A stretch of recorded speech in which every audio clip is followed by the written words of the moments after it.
और आप सभी लोग बहुत ध्यान से सुनिए। यहाँ पे हमारे मंच पर बहुत ही वरिष्ठ साथी लोग हैं। मैं सब उनसे परमिशन लेकर अपनी बात शुरू करूंगा। मार्गदर्शक हैं, उन्होंने बहुत संघर्ष किया है, लंबा आंदोलन किया है। हमारे रेलवे यूनियन के अध्यक्ष जी भी है, सलन दुबे जी है। सबका काफी लंबा संघर्ष का इतिहास है और कभी कभी नहीं है, हमेशा आगे चलते रहे। एक बात मैं आपको बता दूं कि निजीकरण तो ये अपने ख्याल से निकाल दें। ये निजीकरण, ये सरकार को अगर ये लगता है कि निजीकरण बहुत आसान है तो उपभोक्ता परिषद के रहते ये संभव नहीं है। मैं अपनी बात शुरू करूं उसके पहले मैं आप लोगों के सामने दो लाइन रखना चाहूंगा कि छोटी छोटी उड़ानें तेरा धर्म नहीं है, छोटी छोटी उड़ानें तेरा धर्म नहीं है बाज का तू जो सदा ऊंचा उड़ा है बाज का तू जो सदा ऊंचा उड़ा है। आज के दिन तू पूरी की जान लगा दे, आज का ये दिन इतिहास में बहुत बड़ा है।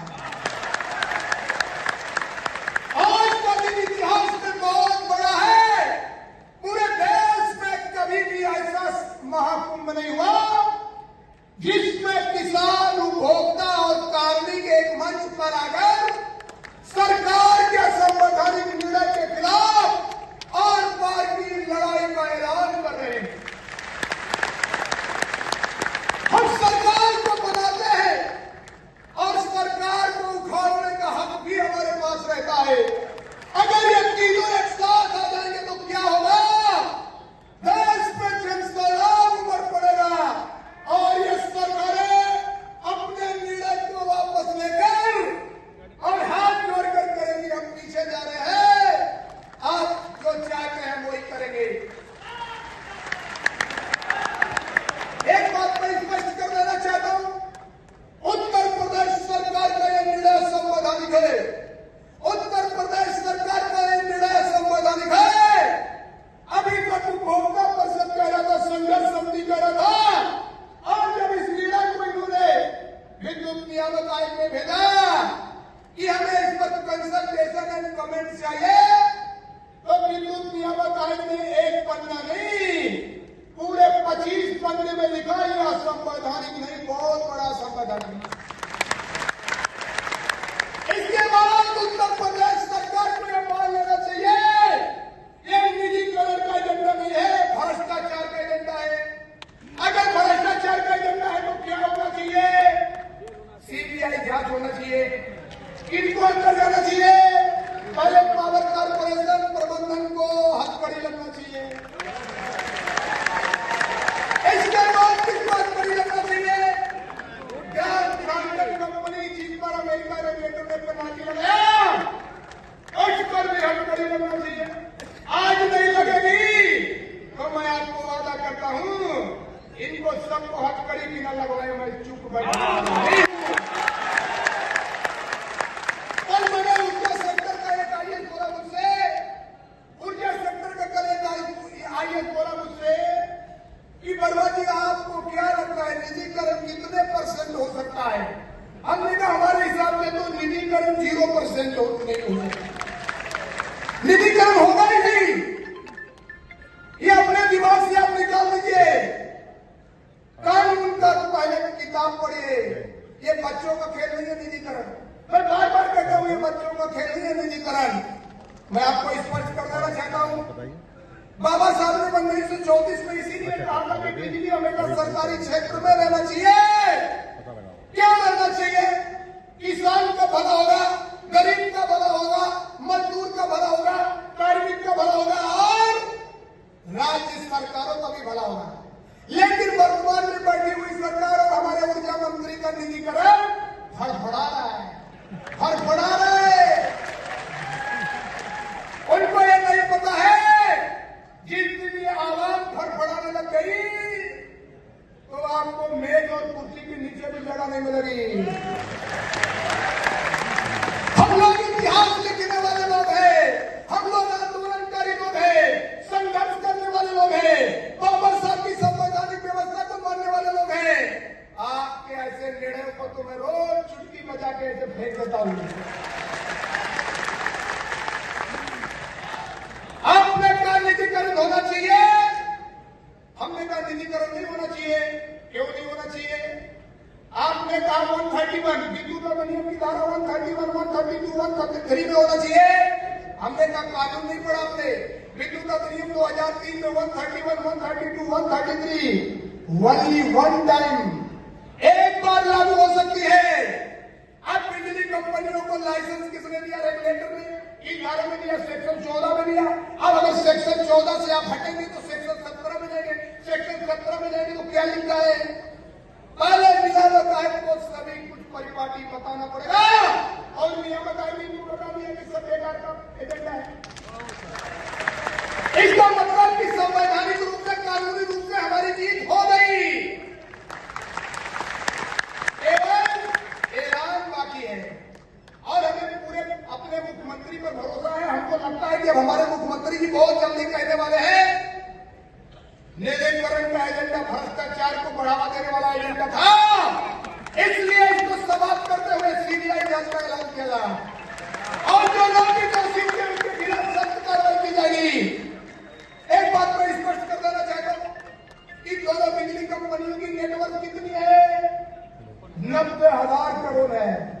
इनकी इक्विटी कितनी है? इनकी इक्विटी 58,336 करोड़ है। देश का कानून कहता है कि जितनी भी इक्विटी होगी उसका 30% आप रिजर्व बिड प्राइस रखेंगे। आपने रिजर्व बिड प्राइस 6,000 रख दिया। 6,000 के हिसाब से हमारी 5 कंपनियों की लागत कितनी आई? 1,300, 1,200, जबकि आगे कितनी चाहिए थी? 4,000 करोड़। जो 5 भागों में बांटोगे, एक कंपनी की कीमत कितनी आनी चाहिए? 4,000 करोड़। इसका मतलब कि आप टेंडर देते ही अडानी को 3,000 करोड़ का फायदा दे दिया, टाटा को 3,000 करोड़ का फायदा दे दिया, टोरेंट पावर को 3,000 करोड़ का फायदा दे दिया। इनका नाम इसलिए ले रहा हूं, अभी इनका निजीकरण इतना तेज फड़फड़ा रहा है। रोज ये बयान देते हैं हम उत्तर प्रदेश में टेंडर के लिए तैयार है, हम बहुत जल्द आने वाले हैं। हमने कहा भाई उत्तर प्रदेश में उपभोक्ता परिषद के अध्यक्ष का नाम तो सुना हो रहा है। उत्तर प्रदेश में अगर मेरा नाम सुना है तो ये जान लो कानून आगे आगे चलता है और हम पीछे पीछे चलते हैं, उनके पीछे आप सभी लोग चलते हैं। इसलिए एक बात याद रखना, देश की कोई भी कानून ऐसा नहीं है जो इन्होंने निजीकरण का प्रस्ताव आगे बढ़ाया है और उसके आधार पर देश में, उत्तर प्रदेश में निजीकरण नहीं हो सकता है। मैंने यही बात जब रेगुलेटर के सामने कही, हमने रेगुलेटर के सामने अदालत के लिए याचिका लगाई। हमने कहा एक भी सवाल गलत हो जाएगा, सार्वजनिक रूप से माफी मांगूंगा। एक भी सवाल अगर गलत नहीं होगा तो प्रदेश के ऊर्जा मंत्री को सार्वजनिक रूप से माफी मांगना पड़ा, क्योंकि प्रदेश का ऊर्जा मंत्री का निजीकरण फड़फड़ा रहा है, उन्हीं का निजीकरण फड़फड़ा रहा है। क्यों ना फड़फड़ा भाई? उधर गुजरात से आते हैं, उधर गुजरात से अडानी भी आता है, तो निश्चित तौर पर दोनों लोगों में अच्छी तालमेल होगी। इन्हें कहने की कोई जरूरत नहीं है, अच्छी जान पहचान तो होगी ना भाई। अगर जान पहचान होगी तो फायदा तो मित्र को देना पड़ता है। कोई किसी मित्र को फायदा देता है तो मित्र का मित्र दूसरे मित्र को फायदा देगा, क्यों नहीं देगा? लेकिन आपको मैं बताना चाहता हूं, एक वाकया बताना चाहूंगा। जब 2005-6 में मुलायम सिंह की गवर्नमेंट थी, उन्होंने ये लखनऊ के क्षेत्र में जाकर बोला इसको फ्रेंचाइजीकरण कर दिया। शिवपाल यादव जी ऊर्जा मंत्री का उद्घाटन हुआ था, लखनऊ की बात बनने वाला टेक ओवर हैंड ओवर हो रहा था। हमने प्रदेश के ऊर्जा मंत्री का ये नहीं हो सकता, बोला आज तो टेक ओवर हो रहा है, मैं अभी टेक ओवर में बिजी हूँ। हमने कहा मैं यही सूचना देने के लिए आपको फोन किया हूँ कि आपके टेक ओवर हैंड ओवर को हमने नियामक आयोग से इस्तीफा लगवा दिया। और आपको जानकर चलेगा, मुख्यमंत्री जी मुलायम सिंह जी जो आज हमारे बीच में, उनका बड़ा सम्मान करता हूँ, उन्होंने कहा था कि वर्मा जी आपने हमको बचा लिया फंसने से, और वो आज भी स्टे लगा, आज तक वो स्टे बैठक नहीं हुआ। इसके बाद अखिलेश यादव की गवर्नमेंट आई 2014 में, उन्होंने 5 शहरों में निजीकरण का फैसला लिया। नियामक आयोग ने याचिका लगा दी, नियामक आयोग ने संजय अग्रवाल को तलब कर लिया। फिर उन्होंने कहा कि मैं निजीकरण का फैसला वापस लेता हूं अब क्या आया? 2025 में फिर भारतीय जनता पार्टी की सरकार ने कहा निजीकरण करेंगे, हमने कहा निजीकरण नहीं करने देंगे, फिर अब नियामक आयोग में याचिका लगा दी, ये भी नियामक आयोग पहुंचे, फिर क्या हुआ? नियामक आयोग ने कहा आपका प्रस्ताव ही फर्जी है। इसका मतलब बस चंद कदम जीत बाकी है, चंद कदम की देरी है, जब ये फैसला आने वाला है कि निजीकरण की पूरी परिपाटी जो है यह असंवैधानिक है और ये आगे नहीं बढ़ सकती।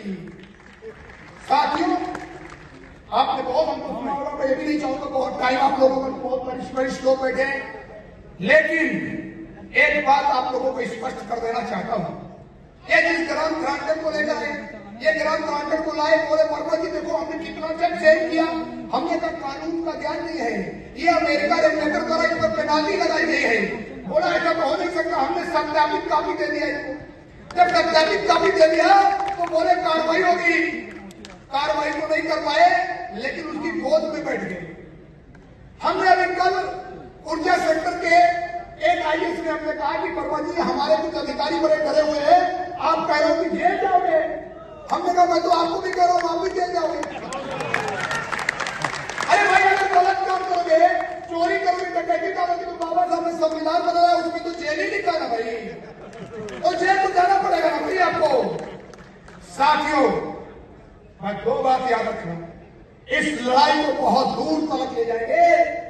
इनसे एक जो ये 5 महीने का आंदोलन है, एक हिसाब इनसे करूंगा, एक हिसाब करूंगा।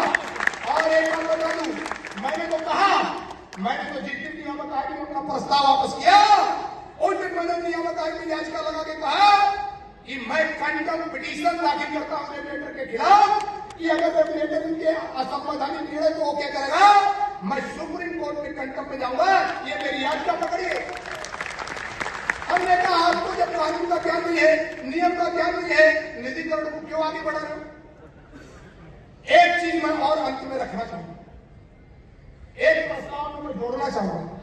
सब प्रस्ताव हमें मंजूर है, लेकिन जो अडानी का टैरिफ उत्तर प्रदेश में पहले आया, अभी तो अडानी तो आ नहीं पाएगा, उसने अपना टैरिफ भेज दिया 13 रुपये वाला, तो उसको भी वापस किया जाए। चाहता है कि सभी लोग इससे सहमत होंगे, 13 रुपये का टैरिफ का प्रस्ताव वापस किया जाए और प्रदेश के उपभोक्ताओं का जो बिजली कंपनियों पर 33,122 करोड़ निकल रहा है, और इसके एवज में जो उपभोक्ता परिषद का 45% टैरिफ में कमी का प्रस्ताव है, उसे लागू किया जाए। और ये भी बता दूं, कोई कितना भी छटपटा ले, 1 पैसा टैरिफ नहीं बढ़ा। कोई कितना भी छटपटा ले, कोई कितना भी फड़फड़ा ले, 1 पैसा टैरिफ नहीं बढ़ा। 5 साल से ये प्रस्ताव ले जाते हैं, बोलते हैं बढ़ेगा, मैं कहता हूं नहीं बढ़ेगा। तो 5 साल से क्या मिला देगा आपको? नहीं बढ़ेगा। इन्होंने कहा निजीकरण होगा, हमने कहा नहीं होगा, तो नहीं होगा।